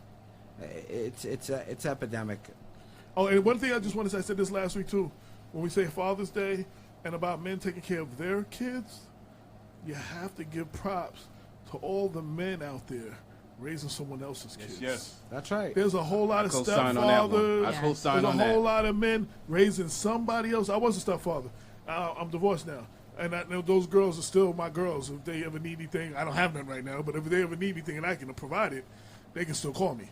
You know what I'm saying? Those stepfathers that try to take over the role of dad, the biological father. You see, I don't necessarily. I was. You're gonna call me daddy. No, but I had a good example of caller, please hold. I'm gonna put you, but hold the caller. My daughter, her mother got married and she had a stepfather, and James was always respectful for me as my daughter's father. He never took my two stepdaughters. I was in Georgia. I was living in Cobb County. One of them also lived in Cobb County. One of them lives in Texas. The one that lived in Cobb County, of course, I knew him more because I see him. I never tried to take their place. And even when their fathers couldn't make it, I let them know their fathers loved them. They're out trying to take care of whatever. I spoke highly when they were mad at their fathers. I made them call their fathers. That's exactly I made what them you call gotta their do. That's I right. gave them money to get their Father's Day cards when they didn't have it and the mother didn't That's have right. it. You know what I'm saying? Or so at least make the Father's Day card. Right, or whatever. Let Dad know. A lot of mothers are. And let them know, you know, even when they were mad, they said, they couldn't because they couldn't spend as much time with their father. I was like, you know what? And I can speak from experience. There was no better thing for my daughter to just call me just because. Hey, Dad, I don't want nothing. I just wanted to tell you I love you. I said, you don't know how much that'll mean to your father. Like, these are the things I'm teaching them for about their fathers. You know what I'm saying? What we want to change right now is we're trying to change. After that, I got to call him. Go ahead. Go ahead. You got to take the call? Yeah. Let's take the call. Caller, young people before politics, please state your name and purpose for calling. Hey, Jay, what's happening, baby? What's up? What is Tommy? It's your boy Scratch, man. What's up, man? How you doing? I'm doing good out here in sunny California. But, I was raised by a stepfather, and you're right. They have to have their props on Father's Day. Yes. Absolutely. That's no doubt. Absolutely. You had a cool stepfather, too. Oh, exactly. You met him, so you know what's happening. And I'm not going to tell the story. So you bet not. Don't tell the story. I can't get into great detail, but let's just say parents went away. We were in the Navy together, and he's like, "Come on out." So I came out. Something, I guess parents went away for the month to the Bahamas. No, you didn't come out. You went to Cleveland. I don't live nowhere near Cleveland. You I had to come 2.5 hours just to pick you up. Bottom line, I ended up spending about a month out there. I was supposed to spend a week. I ended up spending a month out there. So anything, something happened, and something, I don't know, all the friends was there, something went missing. The father, when he came back, got all of me, him, and all his friends, and we went out to the little park area, and he handled it like, you know what I'm saying? He had, let's put it away, the situation was handled. You know what I'm saying? As only a man can handle it, and to teach boys how to be a man. That's all. I was like, ain't no cops was involved. It was just like. And you never did it again, right? The person who did it, I'm quite sure he didn't do it again. There you go. That's how it was. Yeah. Wasn't me. Yeah, but I just want to say that's one of when you think about strong black men that I remember in my life, even in that one incident, that was a great example. Like, you know what I'm saying? That was a great example. You there? Oh yeah, I'm still here. Yeah. So what's up with you, man? Oh, living life, enjoying it, just doing what I can, trying to be a father. I got a grandson, well, grandkids, not grandson. Okay. But you know what? One thing that I heard on the show is wrong. That I was just in a relationship, got out of it because I seen the way it was going. But the mother has so much animosity and anger towards the father, even though he left. Right. But it didn't just carry on to the kids; it carried on to a relationship past the kids. Right. You know, that's just something you can't do. And as it affects your relationship too. Exactly. Right. Because it made it. I mean, everything that we did, it made it seem like I was the father, but I didn't know that dude. That dude don't know me. Right. So why are you comparing me to that dude when I don't even know this guy?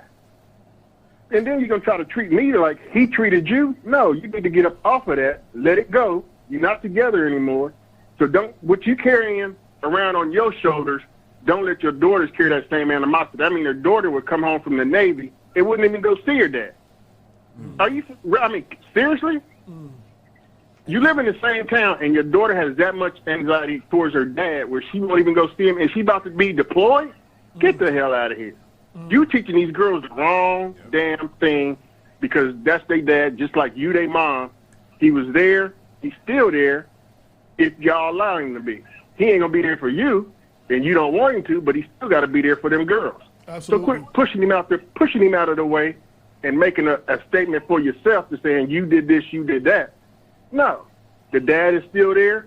He want to be in their life. Let him be. It ain't like he's trying to be in yours. He's trying to be in theirs. So quit bad talking him and let him do what he got to do. And that's one thing that's wrong with these women, right? These days, especially when they raising these kids, these boys. I want to piggyback off that, and that is with some women. And I'm gonna preface this comment: this is not all women. No. But there are women. What I'm getting ready to say, there are women out there that have bad relationships with every man that they have ever been involved with. They may not have had the father at home again. May have been in abusive relationships. May have multiple fathers, like kids by multiple men. Oh, well, that's a problem in itself. And they are so used to losing that when they do find that one guy that will love them and raise those kids like they're his own, you know what I'm saying? You're so used to losing. They don't know how to accept it. You don't even know that you won. Act. You don't know how to receive. That you finally won, and you know what I'm saying. And you take out on that good guy for all the BS that you've been through with all the bad guy. Again, this is not all women, but I have seen this a lot of times. You know how many times, there's a lot of good women. How many times I've seen women take a guy like myself out of divorce and actually put out of their purse and take care of you. There are a lot of good women out there. Oh, yes, and there are a lot of good women that take care of their guys. I mean, there's no I'm not question saying about there's it. a lot of bad women, but there's a lot of good women out there. I mean, but it's the bad women that get caught up, that make these brothers get caught up. That's like, okay, well, what are you doing? I'm trying to treat you the right way, but you sticking my head in the sand like an ostrich. There's a stigma against men altogether. Well, yeah. Okay. All Somebody gets shit, pregnant. yeah, Firstly, I was just reading an article. I wish I remembered the name of this article. It was put out about guys who get women pregnant, who say they're wearing a condom, and how they should go to jail and all sorts of bullshit. I couldn't believe what I was reading. But how many women out there trick their guy into believing they're on some putting sort holes of in the condoms. Exactly. Oh, yes. Pinhole in the condom, or I'm on oh yeah. You agree? You know what? Too much over here. Wait. You know what? Though? I always say, men and women lie. Men lie like, wasn't me. Women lie like, it's yours. You know what I'm saying? Yeah. Always bring your own stash. That's what There you go. She's There's already some went advice. through your damn Always wallet. bring your own She's already went stash. through it. Bang. Pinhole. So, it's a 50-50 game, but we need more guys to come out, or more of this generation to come out of divorce generations, because let's face it, over the last 30 years, men have had their asses handed to them. Let me ask you a question. Sure. In regards to, I feel, I want your perception. The father being outside the house, I feel is more impactful on both the male child and the female child. Not taken away from the mom, but I think that guidance from a man is so important with a woman, with the young child, female child, and the male child.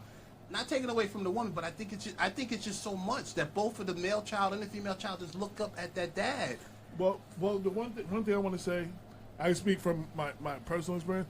My sister, and she always says this, you know, her first love is my dad. You know what I'm saying? And that's she had, that's the way it should be. That's the way it should be. She had an example of what a man was.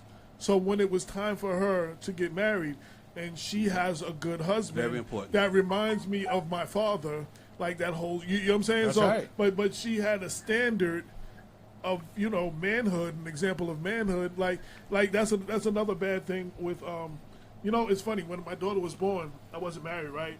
I did the thing like roots are held up in the air and no one graded it, all that. And the second thing I did was, and everybody laughed at me, I promised my 2-day-old daughter that I would never have any more children unless I was married, that she would not be one of those kids that have 4 and 5 brothers and sisters from different women. All over the place. Now, I know my daughter's 2 days old, didn't know what the hell I was talking about, you know, but it was a promise that I made to my daughter.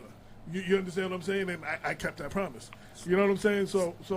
But men are, your father is, that's why a lot of women have father issues. They didn't have no father.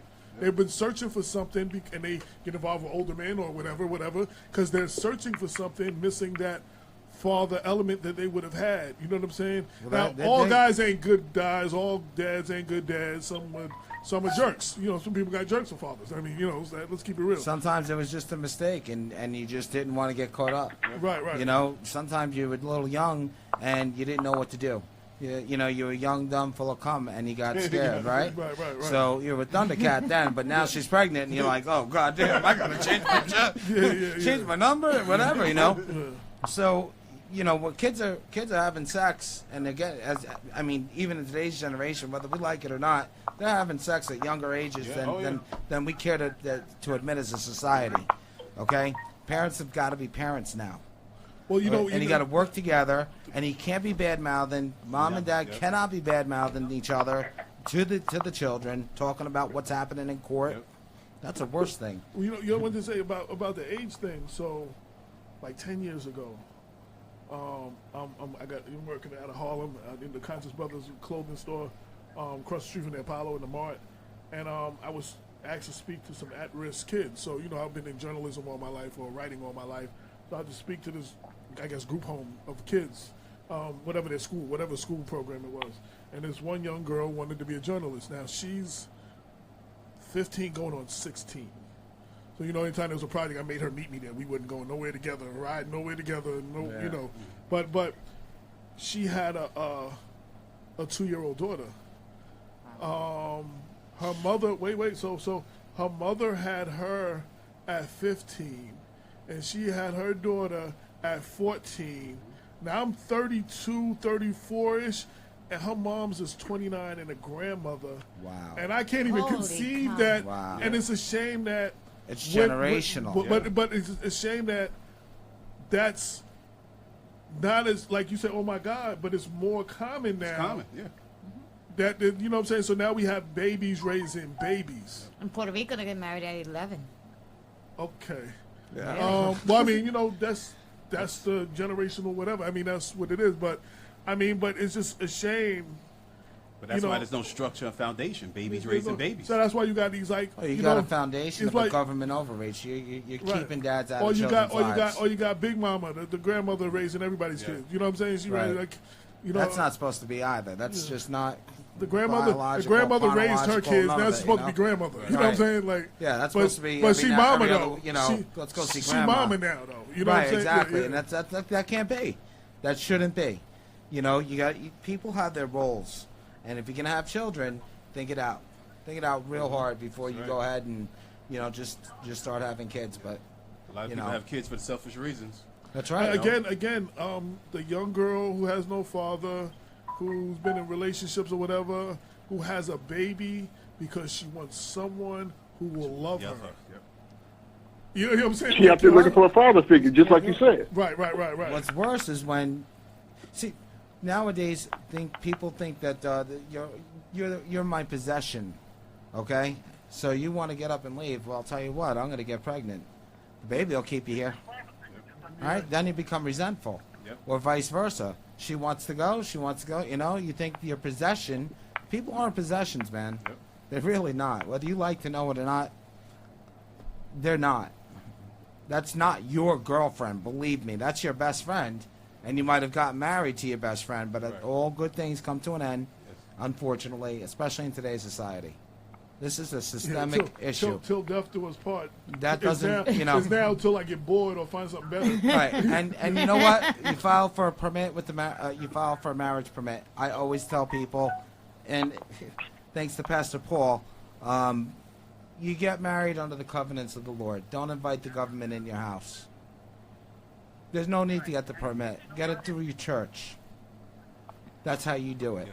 And then if you go and you want to get released of your marriage, you do it through your pastor. You don't go into a courtroom. You see where I'm going? But there's a lot of issues that we can touch base on, but I know we are totally pressed for time. Yo, what up, Tommy? So what else is going on with you? Oh, living life, enjoying what I'm doing. Back in the science, back in the nursing, so it's good. Okay. All I can do is work and come home. Yeah, me and this brother had a whole lot of fun, and I will just say we had a whole lot of fun. And I will leave We it had there. too much fun. That was the problem. Yeah. Chicago, North Chicago, Ohio, we had some fun, yeah. Yes, we did. Changing the subject altogether. Remember the girl that worked at the pool hall? What was her name? Portia or something? Portia. Thinking about the girl. What about Portia? Tell us, AJ. I'm sorry, What about Portia? I just remembered her. I don't know why, since I was talking to you. No, you know why. You know why. We want to know. Don't bring why. that name up. He said, "Don't bring that name up." No. Yeah. I still wonder about that one. Yeah, see, that's what I'm saying. I'm wondering about. Yeah. Now you guys brought her up. She's gonna come up. She's gonna pop up somewhere. Oh, she would Nah, don't say that. She would come for you, not me. Portia, okay. She would come for you, not me. Well, she came for me, and I ended up staying there another 3 months. I know. But That's it was what like, I'm saying. okay, gotta go. In North Chicago, I know. I came and visited y'all once. Yeah. Yeah. She was a good girl, though, but it was time to go. Your word. So how's the family? How's the family? I'm good. They doing good. And I'm sorry I missed you when I was out that way. But it was, had a week. It was too much. Got to see my daughter. That was cool. So other than that, I tried to get down there to see you, but man, I was shaking and rolling all the way through. Where were you when you was out here? Actually, I was over in Orange, in Jersey, staying with my brother. Okay. And I ended up catching the train down there to spend time with my daughter, which was crazy because she was doing her thing, and it was like, okay, can I catch her? And she was one day off, and I got to get over there to see her. We spent good time together. And then I rode back out after that, and then 2 days later, I was gone. Oh, no doubt. I was back out here, and it was too cold. I only come that way during the winter. I need to come that way during the summer, but hell, it's too hot then. Yeah. And it's hot here now. Well, where you at is hot, ain't it? It's hot, yeah. I'm sitting up in here sweating. I don't turn the air on. I got plenty of breeze going through here. But it don't get humid like it do there. Yo, I'm coming to the close of the show. Yo, any last word on father organizations? Any word of advice to young fathers out there? I'll tell you right now, guys. Go ahead, Tom. All they got to do is stay true to their kids, regardless of whatever the mother is going through, another boyfriend, another male friend, whatever it is. All the fathers got to do is stay true to their kids, and they can grow up with their kids. Once you desert that kid will always remember that, and you don't want that. So it's best to stay true to your kids. Don't deny them anything that you can't, and give them everything you can. All right, that's what's up. Yo, we got to catch up offline. You know what I'm saying? Catch up. It's been a minute. I thank you for checking out the show. I'll see you again. All right, no doubt. I thank you for checking out the show. Yeah, I'll try to catch you next week as long as I ain't working. All right, that's what's up. That's what's up. Rob, That's what's up. Y'all enjoy y'all day. All right, cool.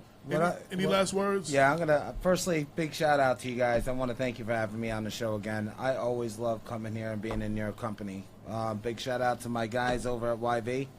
Yonkers Boys Central. Yonkers Boys. Hello, what's up, Ben?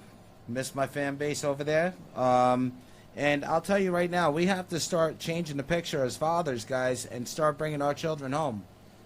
And stop with the, it's always if the mother loses the child, what happens? What do we say? What's the first reaction? Oh, she must have been real fucked up. Yeah. Okay, it can't be like that no more. We got to start being dads and start getting our kids home with us. Then at that time, believe me, women will turn and say, you know what? Why don't we work this out where we can be reasonable? Because I know a lot of guys that do this that just want to be within reason, and it's just too much empowerment by the courts are given one way or the other. And so lawyers, and another thing. There are no winners. Wait. But I also want to say too, and I can speak from example. Women, stop taking advice from your sorry ass girlfriends that can't hold that ain't got no man, that they can't hold a man, who ain't never been married, want to tell you what you should do in your marriage. That's right. Yo, there's a reason why these chicks ain't got no man. Exactly. And misery love company. You know Don't what I'm saying? No man with 6 Don't kids. tell him your business. And same thing, like, yo, like me and Damon are talking, I'll be like, yo, I can't be your divorced friend giving you marriage advice. Like, I can't be that dude. Like, yo, for real. Like, yo, so brothers, stop taking advice from your friends who ain't never been married, ain't never had a serious relationship, who ain't taking care of their kids, but want to tell you what you should be doing and not should do, or how you shouldn't get played, whatever. Yo, if we get back into that motto of family, it's, the husband and wife, is me and you against the world. I mean, even sometimes against family.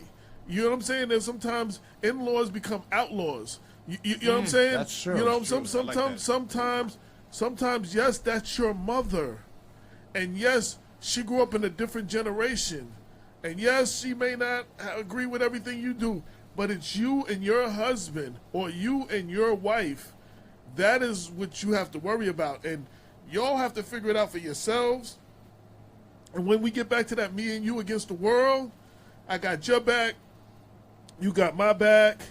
We're not letting voices from anything on the outside interfere and come in between this. You understand what I'm saying? Then we would have more families. That's right. So, That's right. I mean... Stop inviting the devil into your life. Oh, yes. Oh, absolutely. All right? Love that. Absolutely. I used to pray, anybody who has anything in them that is not of you, bind them at the door before they get inside. Amen. You know what I'm saying? Don't let them bring that inside. Because it's like, yo, I was talking to my pastor, and even when, you're a pastor, you have to stay prayed up. Because you have all these people coming with all of their negative and stuff, and spirits and negative spirit, and that spirit will transfer out of them, and you'll take that home, and you'll be having a problem with your wife, and you don't even know where it's coming from. You arguing with your wife for no reason at all.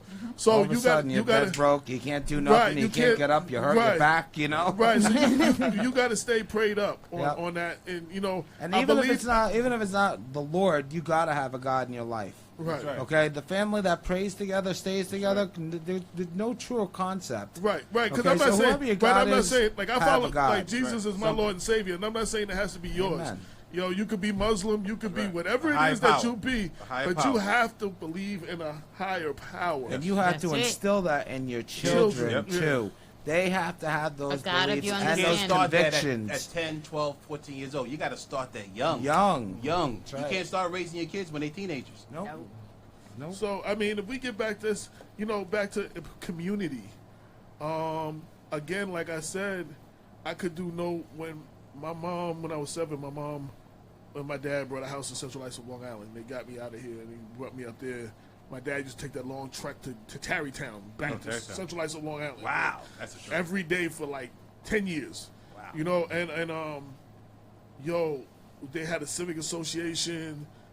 It was mostly a black-owned community, and basically I could do no dirt anywhere near my house because everyone knew my mother. That's right. Yeah. I had to go to like the hood side of town where they didn't know my mom. Like, yo, the other side of the tracks, if you will, like That's the real the grimy way it hood. should be, though. You know what I'm saying? That's like, the way it should be. you know, I'd be like on the other side of town, yo, and it was amazing. Like, my mom passed in 2014, but it was just like, yo, just before that, we were having conversations.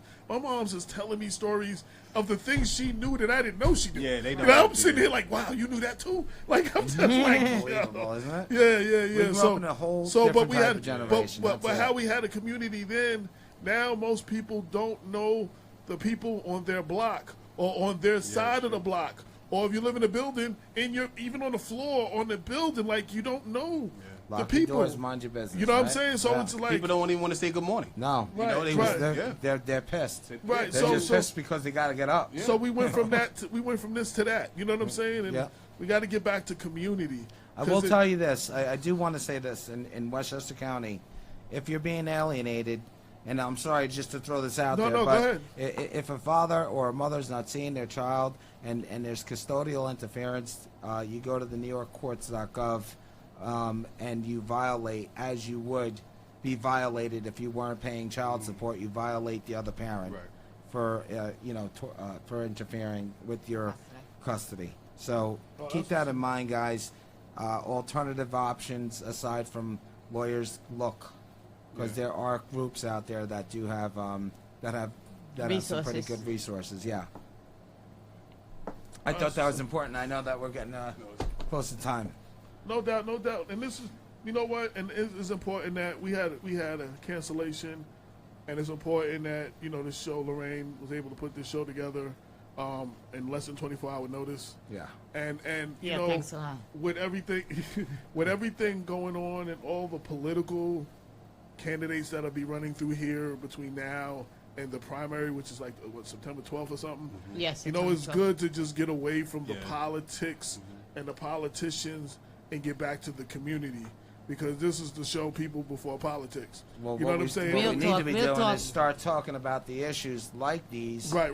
Okay. And Well, when we we're need to bringing talk them to. in, Well, that's what we need to, and we need to have these conversations with them, and that's what we do. Okay. We do That's that as right. well, but it's just good to also.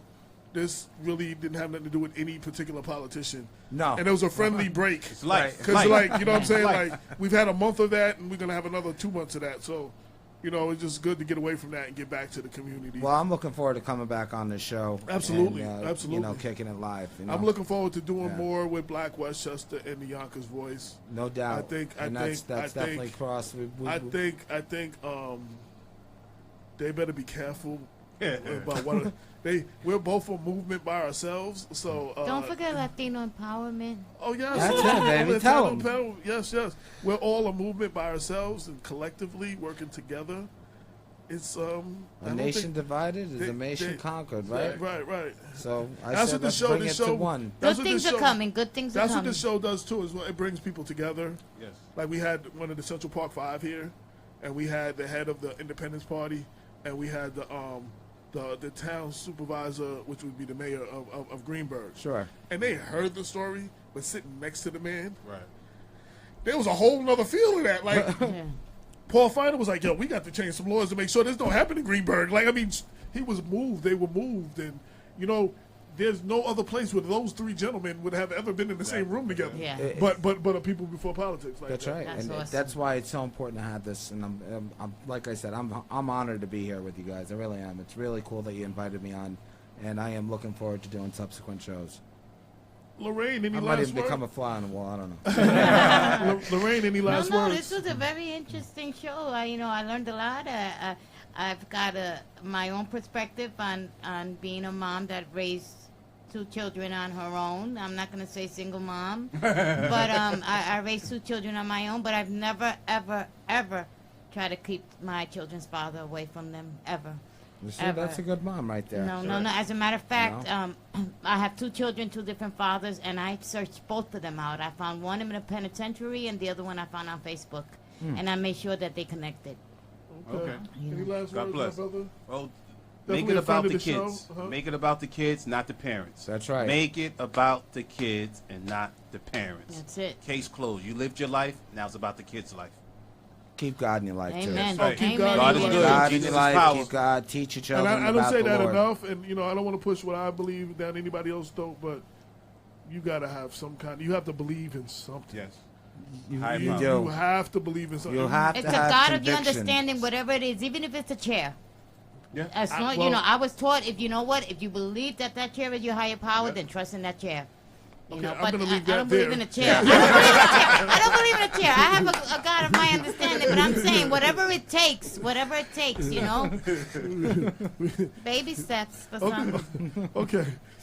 You Start are with the listening. chair. You are listening to Black Westchester Magazine presents the People Before Politics radio show every Sunday 6 to 8 on InTheMixRadio.com. You could be doing anything else, but you decide to ride with us, and we greatly appreciate it.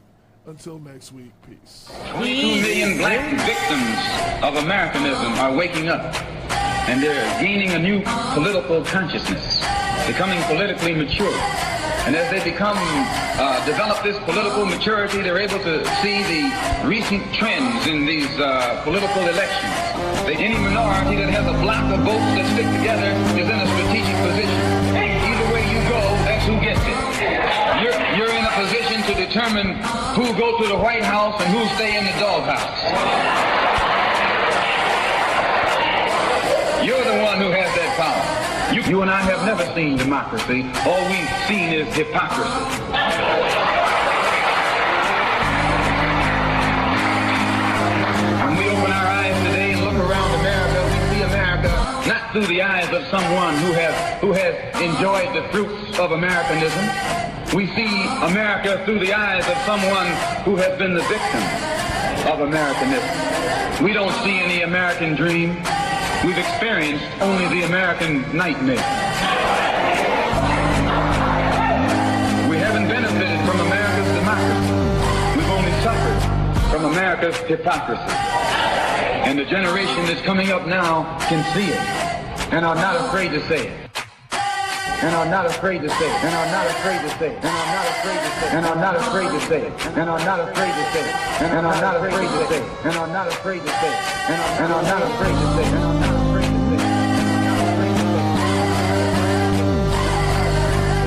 And are not afraid to say it.